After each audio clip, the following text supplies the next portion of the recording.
Ito yung bato na malaki sa gilid ng sapa.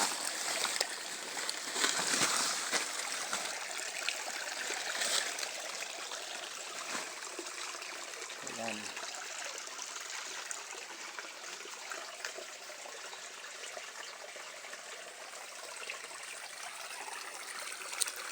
Tapos meron siyang butas na parang arrowhead. May butas din dito na may parang buka na mayroon anchor lock. Ayan po. Dito naman sa taas niya masyadong madumi. Sinis natin ng konti. Ayan. May ipunan ng tubig. Mayroong butas. Tagus. At yata ang kurlak to. Puto lang. Ito pa, may butas siya. Dito ang kurlak. Dito, mayroon din. Parang mata. Tagus.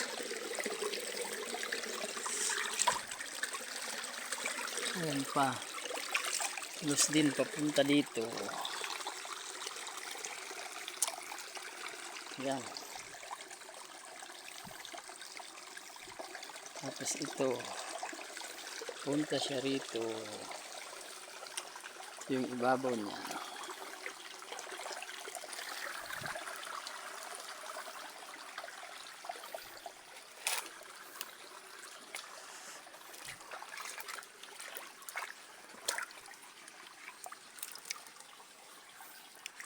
Tapos sa bandang itaas niya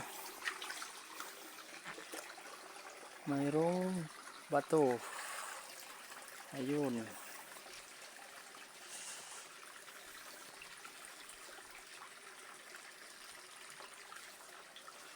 Lapitan natin. Ito po.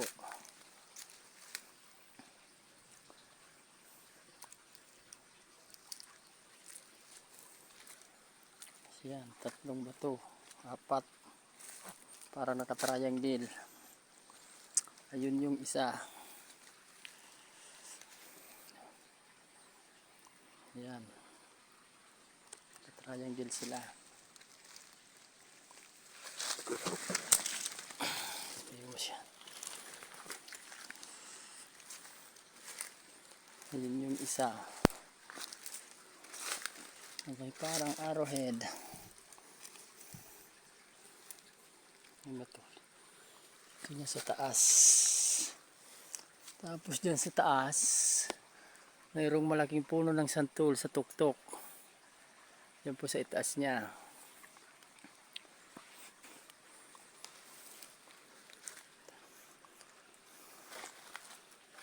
Ayun po yung bato. Tawag Bismarcker. Sa gilid ng sapa na mayroong creek. Ayun yung tatlong batong parang nakatriangle. Ang distansya niya mga 1.5 meter bawat isa. Pero pagdating dito mga 2 meters sa bandang itaas. Galing dito 2 meters papunta doon. 1, 2, 3, 4, 5.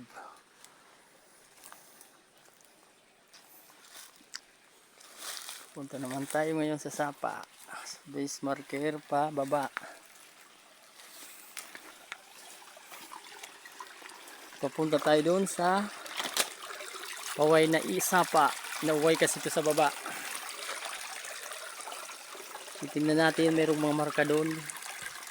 Simula dito may marka mga ilang metro, 15 galing dito. 15 meters galing dito sa malaking bato pababa.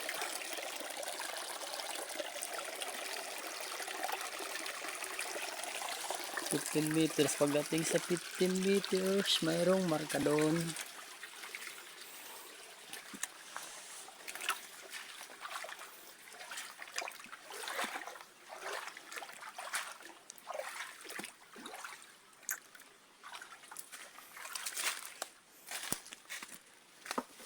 Punta tayo sa baba, sa way na ilog. Diretso tayo sa baba. May makikita kang mga bato. Naanod lang yata ito ng pag lumalaki yung baha. Ito, mayroong marka dito. Parang ano to. Pero may mga batong kasama. 15 galing sa basement. Ito yung makikita mo dito na may patulis. Nakaturo papunta doon. Yan siya.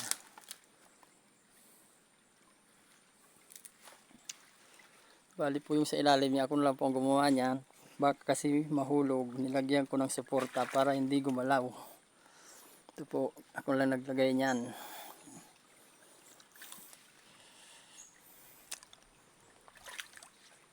Tapos pagdating sa 3 meters mayroon ding marka kang makikita. Ito po yun.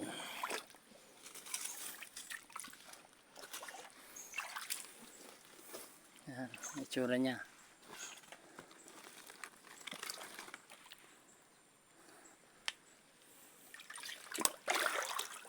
Mayroong butas sa gilid. Ang kurlak. Doon nakaturo sa unahan.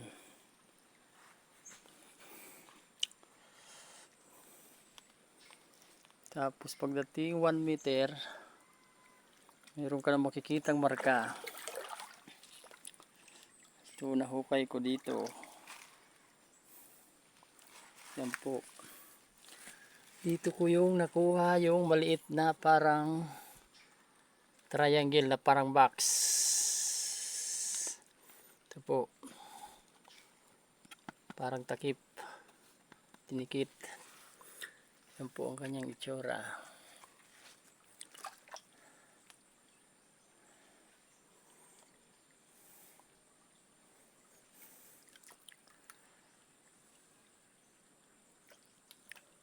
Brown na mayroong parang kulay puti. Yun. Tapos pagdating 2 meters o 3 o 2 meron ka na makikitang bato. Ito po siya.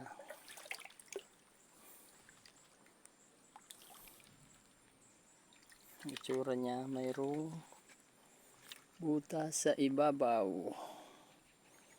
Ito.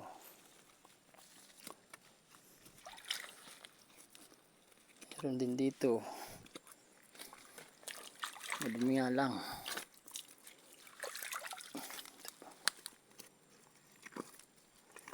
Yun.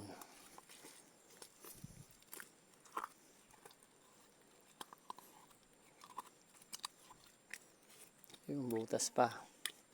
Sa ibabaw para siyang hugis. Heart. O nakaliter C.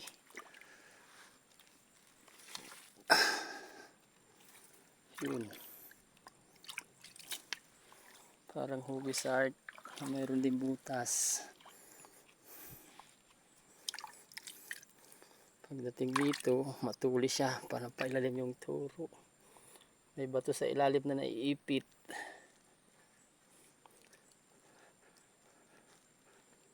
Tingnan natin kung anong hugis to.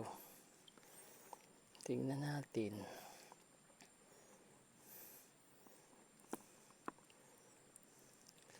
Ito yung nasa unahan niyang bato.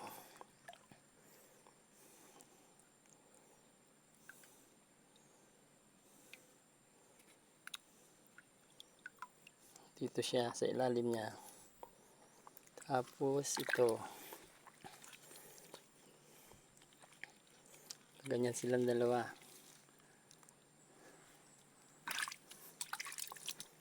Tapos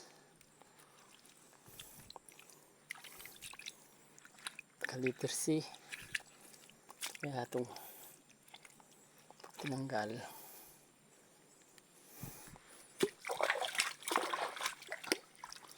Yun. Parang letter D. Pag tinanggal. Pag dito, parang paa.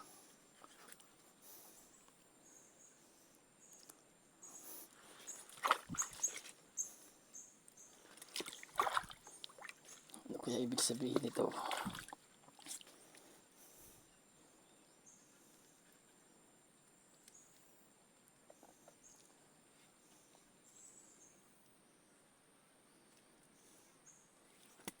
Ganun ang pagkalagay niya sa dito. Yun.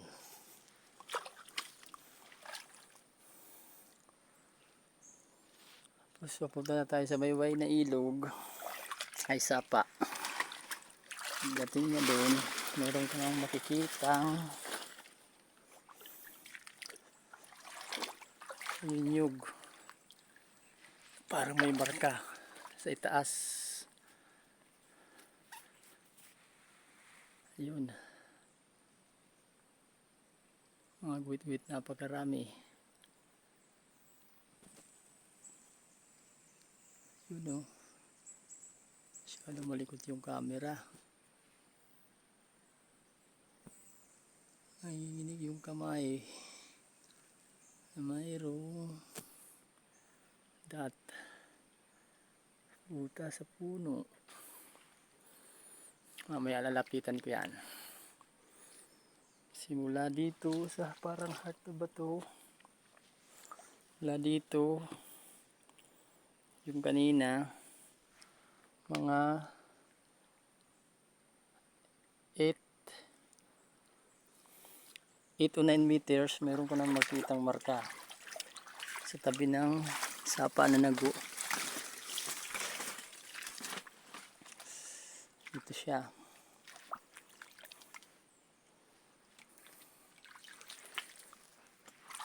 Baka mahulog din, lagyan ko ng suporta. Tapat sa niyog na may marka din. Tapos dito niyan, sa harap niya mayroong bato malaki. Nakatago. Ayan. Mayroong halaman na hindi namamatay. Ayan, nakatago siya.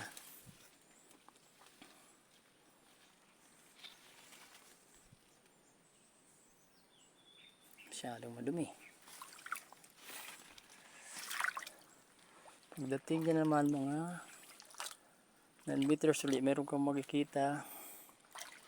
Ito pala, titingnan natin ang ilalim nito. Merong itong marka, nahulog to. Bigat mo.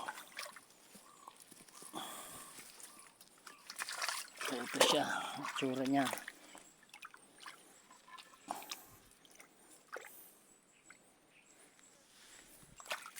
Sa ibabaw.